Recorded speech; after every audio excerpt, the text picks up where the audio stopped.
Hello students, आज मैं आप लोगों को बीकॉम सेम 4 का जो कॉस्ट अकाउंटिंग है उसमें चैप्टर नंबर 3 जो है reconciliation of cost and financial accounts એટલે કે નાણાકીય હિસાબો અને પડતરના હિસાબોની મેળવણી उसमें मैं आज आप लोगों को सम नंबर 6 कराने वाली हूँ। ठीक है, अभी ये जो सम नंबर 6 है वो लेटेस्ट का है। सम नंबर 6 એટલે કે ગુજરાતીમાં આપેલું હશે છેલ્લી પરીક્ષામાં પૂછાયેલા દાખલામાં દાખલા નંબર 6। ठीक है, तो अभी यहाँ पे सबसे फर्स्ट इस समय ऐसा बोला गया है कि अंकित Automobile company provides following information for the year 2012. Profit as per financial account is 1,78,680 दिया है, और उसके बाद profit as per cost account दिया है ₹1,48,755। ठीक है, उसके बाद यहाँ पे दिया है considering the following information prepare reconciliation statement. ठीक है, तो यहाँ पे सिर्फ और सिर्फ आप लोगों को रिकन्सिलेशन स्टेटमेंट बनाना है। ठीक है, तो यहाँ पे इस तरह से इन्फॉर्मेशन दी गई है। तो सबसे फर्स्ट आप लोगों को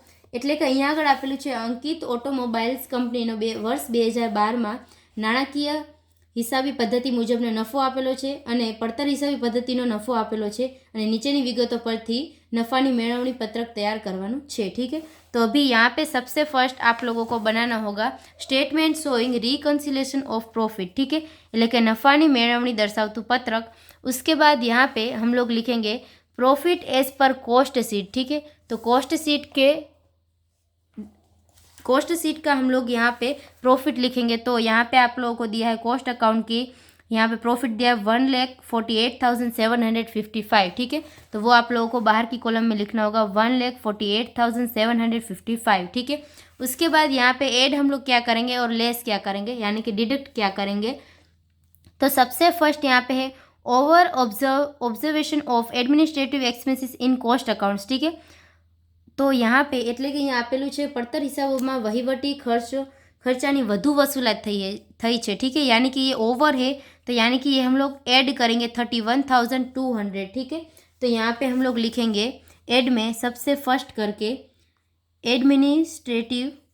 एडमिन ओवरहेड्स। ठीक है, यहाँ पे आएगा 31,200। उसके बाद यहाँ पे दिया है depreciation recorded in cost account दिया है 14,000 और depreciation debited in financial account 11,500 दिया है। ठीक है, तो भी यहाँ पे दो आप लोगों को डेप्रिसिएशन दिया है, तो आप लोगों को माइनस करना है या प्लस करना है रिकन्सिलेशन स्टेटमेंट में, वो आप लोगों को मालूम नहीं पड़ेगा। तो अभी यहाँ पे आप लोगों को क्या करना है कि इन दोनों को कंपेयर करना है। सबसे कम किस में है, तो फाइनेंशियल अकाउंट में कम है। ठीक है, तो यहाँ पे डेप्रिसिएशन हमारा कम है, तो ऑलरेडी प्रॉफिट हमारा ज़्यादा होगा, तो इन दोनों को माइनस हम लोग करेंगे। तो 14,000 उसमें से माइनस करेंगे 11,500, तो आंसर आएगा 2,500। ठीक है, तो अभी ये जो आंसर आया वो प्लस में आएगा, क्योंकि यहाँ पे फाइनेंशियल अकाउंट में हमारा प्रॉफिट बढ़ रहा है इसीलिए। ठीक है, तो एड में हम लोग सेकंड करके लिखेंगे डेप्रिसिएशन 2,500। ठीक है, उसके बाद यहाँ पे है under observation of factory expenses 1,700। ठीक है, सॉरी, हाँ 1,700 है, तो यहाँ पे अंडर बोला है। ठीक है, એટલે કે નાણાકીય હિસાબોમાં અહીંયા આગળ ઓછું થયેલું છે, પડતરના હિસાબોમાં કારખાના ખર્ચની ઓછી વસૂલાત છે। ठीक है, ફેક્ટરી એક્સપેન્સીસ ઓછી એટલે કે કારખાના પડતર જે છે તેની ઓછી વસૂલાત થયેલી છે, तो वो हम लोग डिडक्ट में लिखेंगे। ठीक है, तो डिडक्ट में यहाँ पे सबसे फर्स्ट करके आप लोगों को लिखना होगा फैक्ट्री एक्सपेंसिस 1,700 ब्रैकेट में लिखना होगा। ठीक है, उसके बाद यहाँ पे दिया है इंटरेस्ट ऑन इन्वेस्टमेंट। ठीक है, એટલે કે રોકાણો પર વ્યાજ છે 8,000। ठीक है, तो ये जो इंटरेस्ट होता है वो हम लोग सिर्फ और सिर्फ फाइनेंशियल अकाउंट में लिखते हैं, तो यानी कि फाइनेंशियल अकाउंट में इतना एक्सपेंस हमारा ज़्यादा होगा तो प्रॉफिट ऑलरेडी हमारा कम होगा। ठीक है, तो उसके बाद यहाँ पे हम लोगों ने जो इन्वेस्टमेंट किया है ना उसका इंटरेस्ट है। ठीक है, तो इसको हम लोग एड में लिखेंगे। तो એટલે કે અહીંયા ગુજરાતીમાં આપેલું છે પડતરના હિસાબોમાં નહીં નોંધેલ રોકાણો પર વ્યાજ। ठीक है, यहाँ पे आप लोगों को इंग्लिश में एक्सप्लेन ठीक से नहीं किया है, इसकी हम लोगों ने एंट्री ही नहीं की है, तो एंट्री नहीं की है इसीलिए यहाँ पे हम लोग ऐड में लिखेंगे। ठीक है, तो नंबर 3 करके आप लोगों को लिखना होगा इंटरेस्ट ऑन इन्वेस्टमेंट। ठीक है, तो वो होगा 8,000। उसके बाद यहाँ पे हम लोग आगे देखेंगे, तो यहाँ पे 6 नंबर करके आप लोगों को दिया है प्रोविजन फॉर इनकम टैक्स। ठीक है, 4,100, तो ये जो होगा वो हम लोग माइनस करेंगे। क्यों? क्योंकि ये जो प्रोविज़न फॉर इनकम टैक्स है वो सिर्फ और सिर्फ हम लोग फाइनेंशियल अकाउंट में दिखाते हैं, यानी कि इतना फाइनेंशियल अकाउंट में हमारा एक्सपेंस ज़्यादा हुआ है तो प्रॉफिट इतने से हमारा कम होगा। ठीक है, तो डिडक्ट में हम लोग सेकेंड नंबर करके लिखेंगे इनकम टैक्स। ठीक है, 4100 लिखेंगे ब्रैकेट में। ठीक है, उसके बाद यहाँ पे loss on sale of plant એટલે કે યંત્રના વેચાણ પર નુકસાન થયેલું છે तो अभी यहाँ पे लॉस है 4700 का तो लॉस है, इसीलिए हम लोग डिडक्ट करेंगे इसको। ठीक है, तो नंबर 3 करके लिखेंगे loss on sale of plant. ठीक है, तो 4700 या तो फिर आप लोग इस तरह से भी अज्यूम कर सकते हो कि अगर लॉस है हमारा तो जो प्लांट का लॉस होता है वो हम लोग पीएनएल में दिखाते हैं मगर कॉस्ट शीट में नहीं दिखाते, तो पीएनएल अकाउंट में हमारा इतने अमाउंट से प्रॉफिट कम हुआ होगा तो हमें भी यहाँ पे कम करना है, इसीलिए हम लोगों ने डिडक्ट किया। ठीक है, उसके बाद यहाँ पे है discount received recovered in financial accounts 4500। ठीक है, એટલે કે અહીંયા આગળ જે વટાવ હતો नाણાકીय हिसाबे में મળેल वटाव। ठीक है, अभी यहाँ पे डिस्काउंट रिसीव्ड हुआ है यानी कि इनकम है हमारी, तो फाइनेंशियल अकाउंट में इनकम इतनी हमारी ज़्यादा हुई है तो प्रॉफिट ऑलरेडी हमारा इतना ज़्यादा होगा।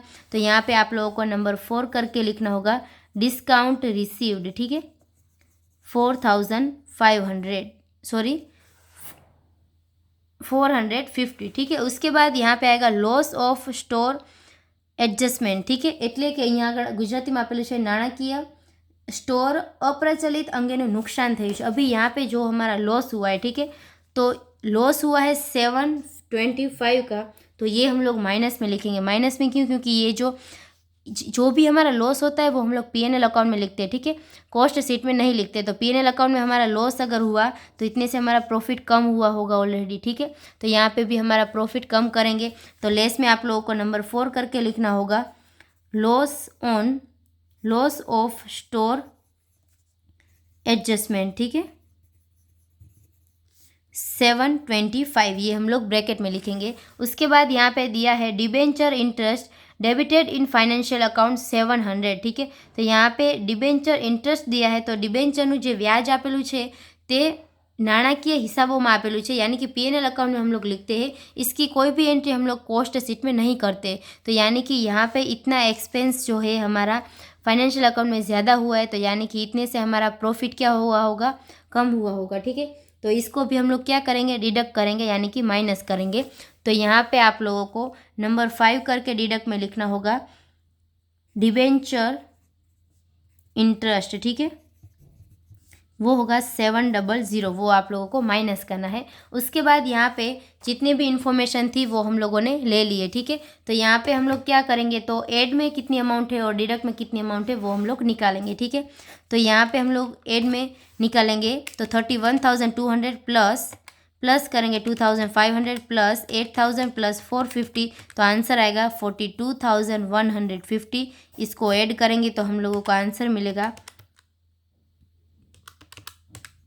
1,90,905। ठीक है, उसके बाद ये जो डिडक्ट में अमाउंट है उसकी कॉलम का भी हम लोग टोटल करेंगे, तो 1700 प्लस 4100 प्लस 4700 प्लस 725 प्लस 700, तो यहाँ पे आंसर आएगा 11,925। ये आप लोगों को यहाँ पे माइनस करना होगा। ठीक है, तो इसमें से अभी इस अमाउंट को हम लोग माइनस करेंगे तो आप लोगों को यहाँ पे प्रॉफिट मिलेगा 1,78,980। ठीक है, तो वो आप लोगों को यहाँ पे लिखना होगा 1,78,980। ठीक है, तो अभी यहाँ पे आप लोगों को ये देखना है कि ये हमारा सम राइट है या नहीं, वो आप लोगों को क्वेश्चन होगा। ठीक है, तो यहाँ पे ये जो सम है उसमें ऑलरेडी आप लोगों को प्रॉफिट दिया है एज पर फाइनेंशियल अकाउंट। ठीक है, એટલે કે નફા નુકસાનનો ખાતાનું અહીંયા આગળ નફો આપેલું છે 1,78,980 दिया है ऑलरेडी। ठीक है, यानी कि इस सम में ऑलरेडी क्वेश्चन में ही आप लोगों को आंसर दिया है। ठीक है,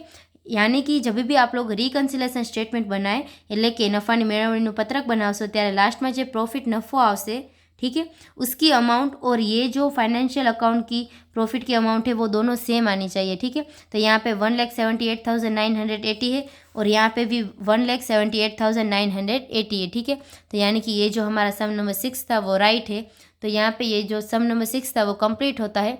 I hope you understand and thank you all.